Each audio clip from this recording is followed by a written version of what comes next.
오늘 새해 첫날 우리에게 주신 말씀은 시편 61편 1절로 3절의 말씀과 신약성경 베드로전서 2장 9절의 말씀입니다. 피난처와 경과 망대이신 하나님, 인생의 미래 우리가 알 수 있을까요? 미래를 알 수 없기 때문에 사람들은 신년이나 또 연말에 토종 비교를 봅니다. 그리고 미신에게 찾아가서 자기의 한 해 운세를 점쳐보기도 하지요. 그리고는 쓸데없는 복비를 제공합니다. 그것이 다 맞다면은 사람들은 실패하는 인생 아무도 없을 것입니다. 사람이 이렇게 무지합니다. 미련합니다. 우상에게 나가서 아무 능력 없는 곳에 가서 자기의 인생을 점친단 말입니다. 또한 우리가 사람들이 사람을 평가할 때 무엇을 가지고 그 사람을 평가합니까? 그 사람이 과거와 현재 행동에 대해서 그 현재 그 사람을 평가하게 되는 것입니다. 그렇다고 그 사람의 과거 행동이 나쁘다고 현재가 나쁘다고 미래가 똑같이 이어질 것이라는 생각은 버려야 되는 것입니다. 그거는 인간의 생각인 것입니다. 다윗을 보십시오. 그는 어떤 사람이었습니까?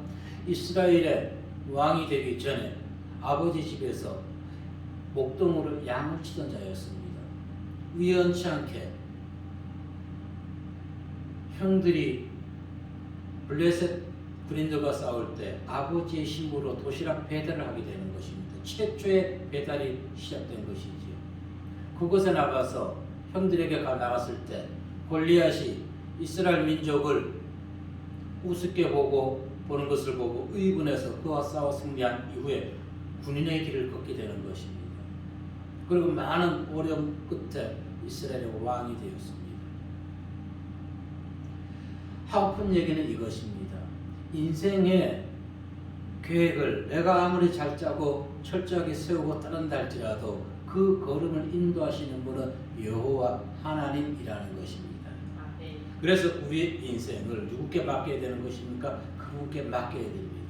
그분께 맡기고 그분의 뜻을 구하며 살아가야 되는 것입니다. 미래는 분명 오늘보다 빛날 것입니다. 누구에게? 하나님이 함께 하는 자에게, 하나님을 적극 신뢰하는 자에게.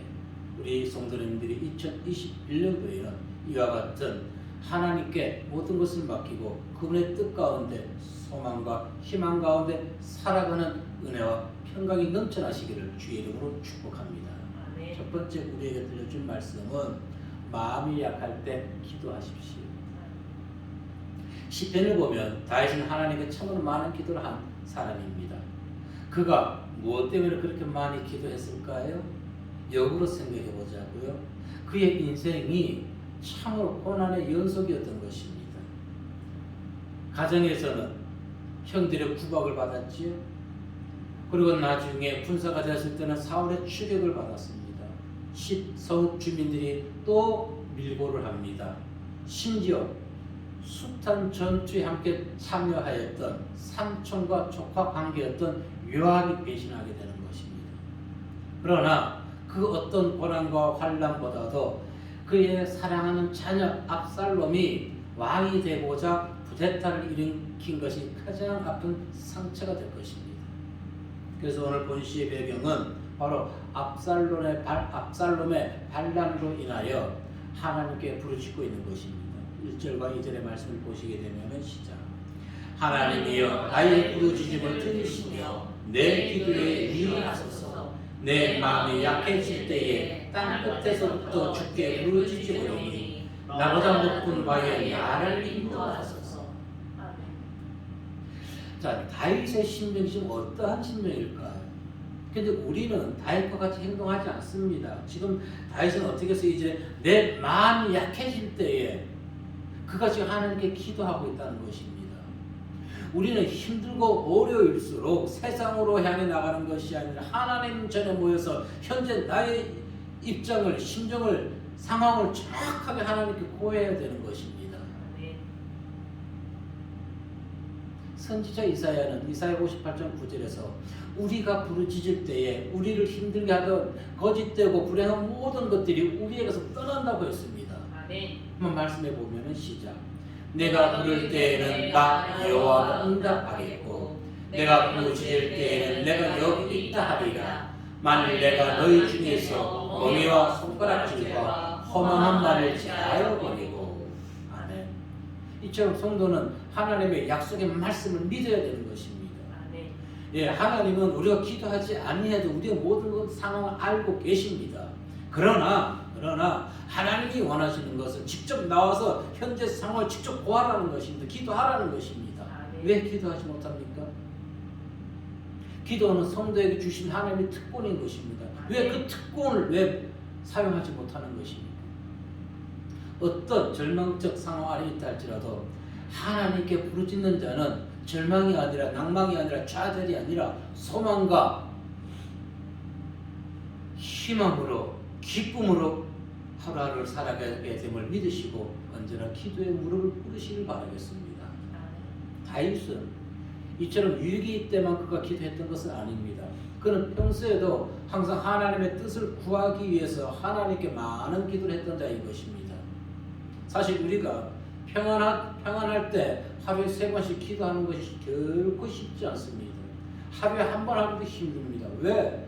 하나님께 기도하지 아니해도 내 삶이 형통하거든. 그러니까 기도하지 않아야 합니다. 분명히 말씀드립니다. 아무리 내가 형통하다 할지라도 기도하지 않는 공간에는 기도의 능력이 사라지기 때문에 그 빈 공간에는 사단이 자리하게 되는 것입니다. 예레미야 22장 21절 말씀에 보게 되면 시작. 내가 평안할 때에 내가 너에게 말하였으나 내 말이 나는 듣지 아니하려 하였나니 내가 어려서부터 내 목소리를 청문하지 아니하니 내 습관이라. 그래서 우리는 어려서부터 하나님의 말씀을 자녀들에게 양육시켜야 되는 것입니다. 다윗도 그에게 평안이 계속 지속되지 어떻게 했나요? 신앙적으로 나태해졌습니다. 신앙적으로 나태해진다는 것은 하나님과 교제하지 아니하며 하나님께 기도하러 올라가지 아니한다는 것입니다. 그래서 어떻게 했나요? 충신 우리아를 청부살인해 버렸습니다. 청부살인, 자기 부하를 시켜서. 사무엘하 11장 15절 말씀에 보면은 시작. 그 편지에 써서 이르기를 너희가 우리아를 맹렬한 싸움에 앞세워 두고 너희는 뒤로 물러가서 그로 맞아 죽게 하라 하였더라. 아멘. 최초의 도시락 배달을 하였던 다윗, 최초의 청부살인을 하였던 다윗. 보십시오. 기도를 하지 아니하면은 그 어떤 자도 악한 영에 이끌려갈 수밖에 없다는 것을 다윗의 삶에서 분명하게 보여줍니다.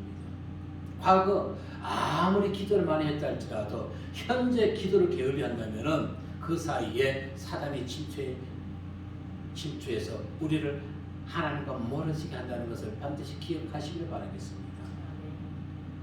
이처럼 성도에게는 인생의 위기가 있다 할지라도 그 위기는 하나님께 버림받은 자리가 아니라는 것입니다.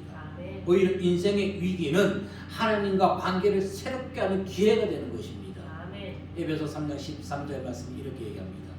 그러므로 너희에게 구하노니 너희를 위한 나의 여러 환난에 대하여 낙심하지 말라. 이는 너희의 영광이니라. 아멘. 무엇이라고요? 환난에 낙심하는 것이 아니라 오히려 그것을 통해서 하나님과 새로운 관계를 형성하게 된다는 것입니다. 아멘. 예. 이번 코로나19로 인해 가지고 교계가 각각 뒤집혔지요. 예, 아주 많이 뒤집혔습니다. 종교 다원주의를 주장하는 자들과 또 이쪽 저쪽도 아닌 중간 입장에서 있는 자들, 그리고 진리를 따르는 자들, 세부로 내부로 다 드러났습니다.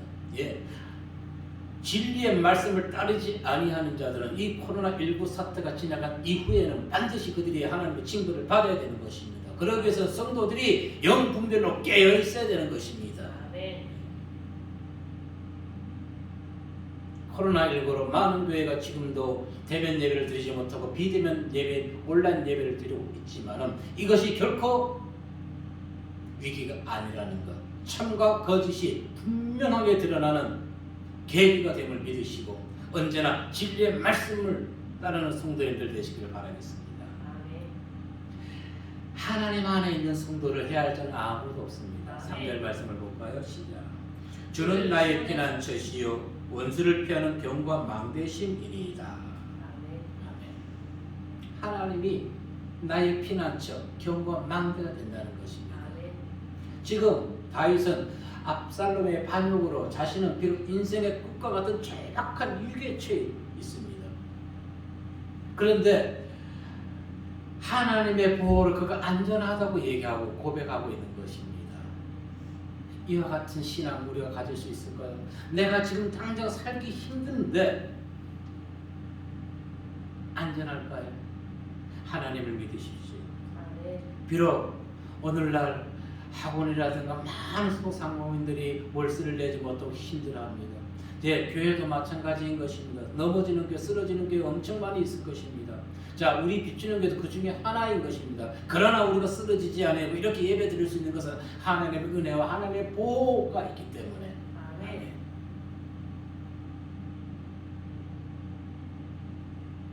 히브리서 13장 6절 말씀에 보면은 시작. 그러므로 우리가 담대히 말하되 주는 나를 돕는 이시니 내가 무서워하지 아니하리로다. 사람이 내게 어찌하리요 하노라. 아멘. 자, 우리가 이미 성경을 통해서 알고 있습니다. 다윗은 위기에 처할 때마다 하나님은 그의 완전한 피난처 경과 망대가 되어 주셨던 것입니다. 다윗을 죽이고자 완벽한 계획을 세운 아히도벨의 관계를 다윗의 친구인 후세를 통해서 무력화시켜 버렸습니다. 다윗의 군대보다 훨씬 막강한 압살롬의 반역군을 물리치시고 다시금 다윗의 왕권을 회복시켜 주신 하나님. 사무엘하 17장 14절에 보면 이렇게 말씀합니다. 압살롬과 온 이스라엘 사람들이 이르되 아렉 사람 후세의 계략은 아히도벨의 계략보다 낫다 하니 이는 여호와께서 압살롬에게 화를 내리라 하사 아히도벨의 좋은 계략을 물리치라고 명령하셨습니다. 아멘. 아히도벨의 계획은 완벽했습니다. 그런데 하나님이 다윗의 친구 후세를 통해서 오히려 사람들의 영분별들을 흐트려버렸던 것입니다. 오히려 아렉 사람 후세의 계략이 더 좋다고. 이처럼 하나님은 당신이 택한 사람 끝까지 보호하십니다. 아멘. 왜 보호하실까요? 그가 잘나서 이뻐서 아니요. 하나님은 그것과 상관없는 것입니다. 하나님이 위기에 처한 당신의 백성을 보호하신 이유는 딱 한 가지. 아직 그에게 무엇이 남아있기 때문에 하나님이 주신 사명이 남아있기 때문에 그를 보호해 주시는 것입니다. 아멘. 아멘. 로마서 8장 38절 39절 말씀에 보면은 시작. 내가 확신하노니 사망이나 생명이나 천사들이나 권세자들이나 현재일이나 장래일이나 능력이나 높음이나 기쁨이나 다른 어떤 피조물이라도 우리를 우리 주 예수 그리스도 안에 있는 하나님의 사랑에서 끊을 수 없으리라. 아멘. 예. 하나님의 심판의 징반이 아니라면 하나님은 당신의 백성을 악인에게 내어주지 아니하신다는 것입니다. 아멘. 이사야서 44장 21절의 말씀을 보게 되면 시작.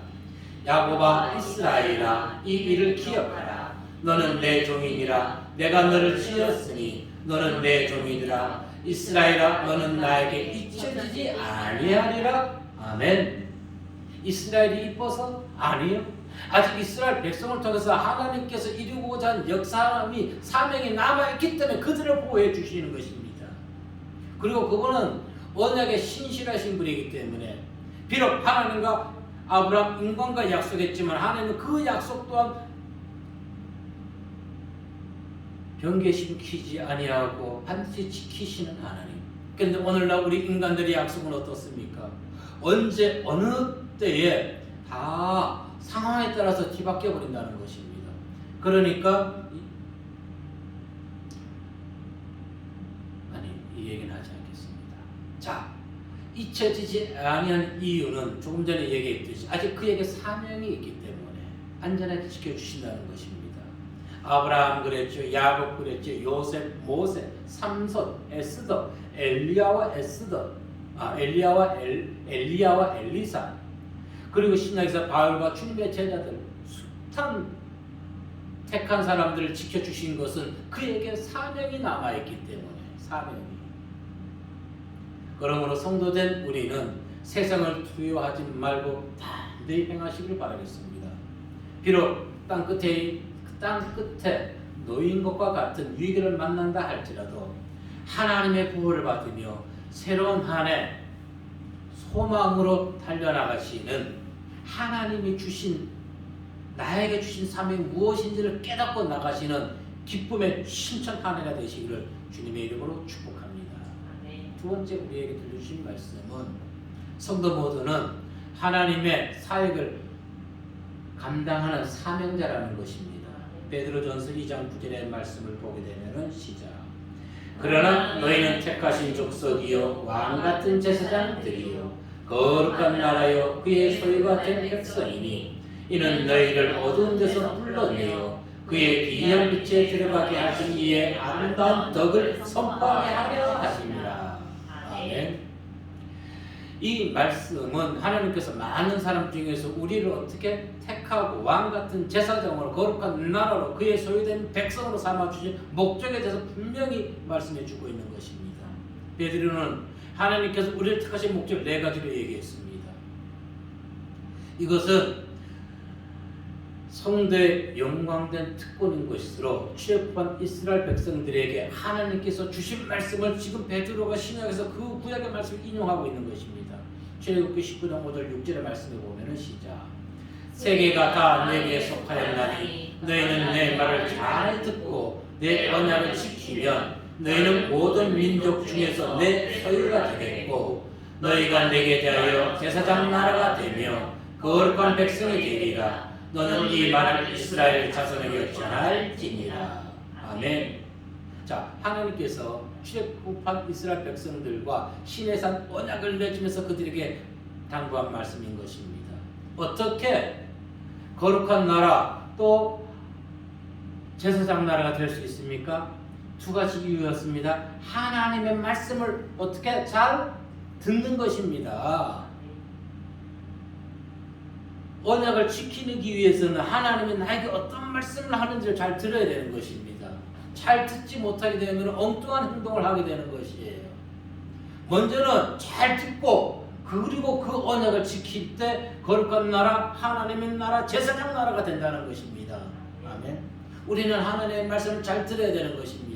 그런데 사람들이 잘 듣지 아니에요. 어떻게 들어요? 내가 듣고 싶은 것만 듣는단 말입니다. 축복된 얘기만 듣는다는 것입니다. 나에게 조금 손해드는 얘기는 안 들어요. 그래서 오늘날 교회들이 성도들에게 이거 잘못했습니다, 저거 잘못했습니다 얘기하지 못해. 무조건 잘했다고 칭찬만 해줘야 돼. 어린아이 신앙들이 되어버렸다는 것입니다. 관종을 바라고 있는 것입니다. 물론 나이가 들면은 육적으로 나이가 들면은 많은 집에 가장 큰 아이가 관종을 많이 받는다고 합니다. 그것과 믿음의 길에서는 다르다는 것입니다.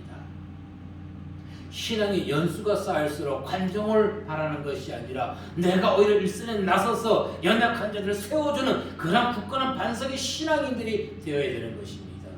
그 어떤 말씀을 한다 할지라도 아멘으로 받아들이고 나의 잘못된 부분을 고칠 수 있는, 돌이킬 수 있는 그 신앙의 기본이 오늘날 없어졌다는 것입니다. 자, 우리가 하나님께서 주신 특권 4가지를 지키기 위해서는 딱 하나인 것입니다. 무엇입니까? 신에서 언약을 지키는 것입니다. 신에서 언약. 그 내용은 이것이었습니다. 이스라엘 백성이 하나님의 통치를 받아들이고 진실히 하나님을 섬길 때 하나님께서는 이스라엘 백성의 보호자가 되어준다는 것입니다. 너무 긴가요? 그럼 한 가지 말씀만 드릴게요. 신에서 언약을 지키기는 것은 첫째 하나만 지키면 된다. 하나님 말씀 잘 들으십시오.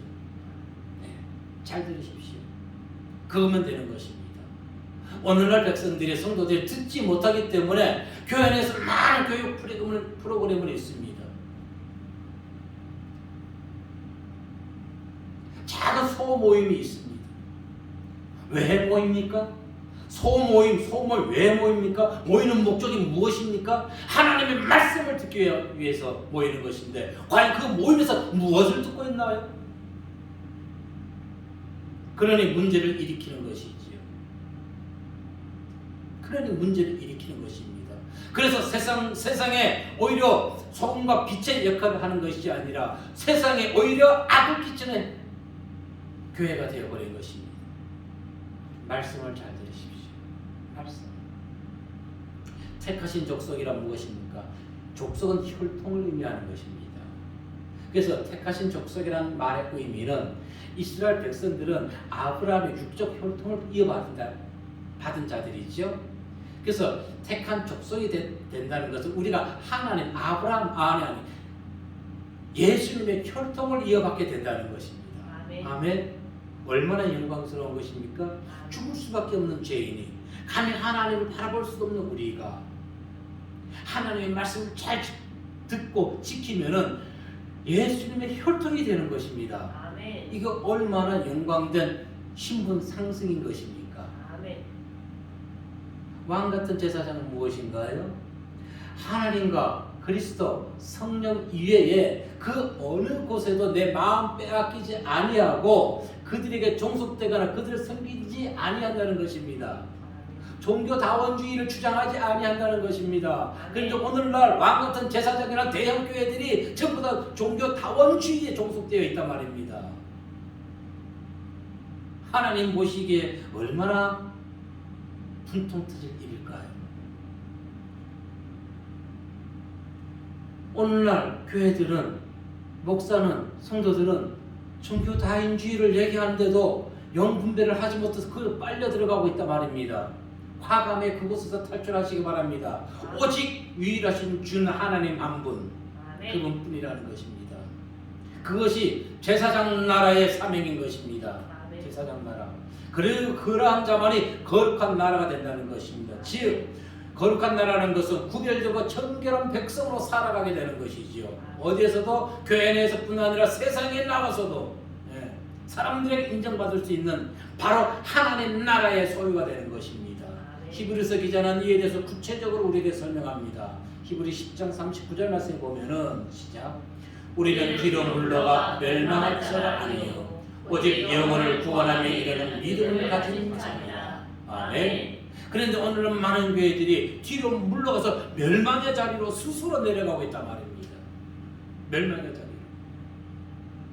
하나님의 소유가 된 백성은 하나님께서 성도된 우리를 당신의 백성으로 삼으시고 모든 환난에서 건지시고 심판날까지 보호해 주신다는 것, 보호해 주신다는 확인을 받은 것과 똑같은 것입니다. 증명서를 받은 것과 똑같은 것입니다. 그렇다면 우리는 하나님의 소유가 된 백성으로 그분의 은혜만 받고 있어야 되는 것인가요? 아니죠. 은혜를 받았으면 당연히 보답을 해야 되는 것입니다. 받은 은혜의 보답은 무엇일까요? 우리의 말과 우리의 행동을 통해서 복음 전파입니다. 하나님이 우리에게 은혜 베푸셨다고 우리가 많은 헌금으로 충성 봉사한다고 집을 바친다고 무엇을 바친다고 다 하나님 그걸 기쁘게 받으실까요? 하나님 나라에는 물질이 필요 없다는 것입니다.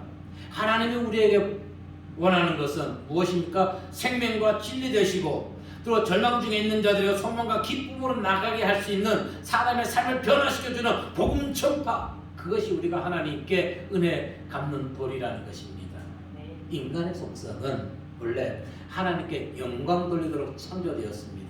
그런데 불순종함으로 그 모든 것이 파괴된 것이지요. 그래서 오늘날 사람들은 파괴된 인생을 따라갑니다. 파괴된 인생을 따라가다 보니까 점점 인생이 파괴되어 버리고 세상 비전해지게 되는 것입니다. 하나님께서 어두움에 있던 자를 불러내어서 빛 가운데로 인도하게 하신 것은 바로 이와 같이 너희가 빛 가운데로 인도함 받았듯이 너희가 복음을 전파함으로 지금도 어둠에서 헤매는 자들을 빛 가운데로 인도하라고 먼저 우리를 택하신 족속으로 삼아 주신 것. 이것이 우리가 못해야 된다고요? 이제 빚을 갚는 것입니다. 빚 갚아야죠, 하나님께. 마태복음 28장 18절 20절 말씀해 보시면 시작. 예수께서는 예수께서 나와 말씀하여 이르시되 하늘과 땅의 모든 권세를 내게 주셨으니 그러므로 너희는 가서 모든 민족을 제자로 삼아 아버지의 아들과 성령의 이름으로 세례를 베풀고 내가 너희에게 분부한 모든 것을 가르쳐 지키게 하라. 볼지어다 내가 세상 끝날까지 너희와 항상 함께 있으리라 하시니라. 아멘. 보십시오. 허물과 죄로 인하여 영적 사망에 있던 우리를 불러내어서 당신의 기획한 빛에 들어가게 하신 것은 이제는 더 이상 옛 본성을 따라가는 삶이 아니라 하나님의 뜻에 하나님의 말씀을 잘 듣고 하나님의 복음의 말씀을 전파하고 그로 인해서 어둠이 있던 자를 너희와 같이 빛 가운데로 인도하라고 우리를 먼저 듣게 주신 것에 우리는 이 사명을 다해야 될 줄로 믿습니다. 우리는 우리가 하나님의 아름다움을 찬양하기 원한다면은 시대의 흐름에 동조하지 말아야 되는 것입니다. 말씀을 옳게 분별해야 되는 것입니다. 그런데 오늘날 많은 사람들이 말씀을 어떻게 해요? 분별하지 못하는 것입니다. 세상 물정에 대한 많은 생각이나 판단이 없어진 것입니다. 사람들이 그냥 교회 성도 수만 보고 웅장한 것만 보고 저 교회가 능력 있는 교회니 성도가 많이 모인 훌륭한 목사님 아니라는 것입니다.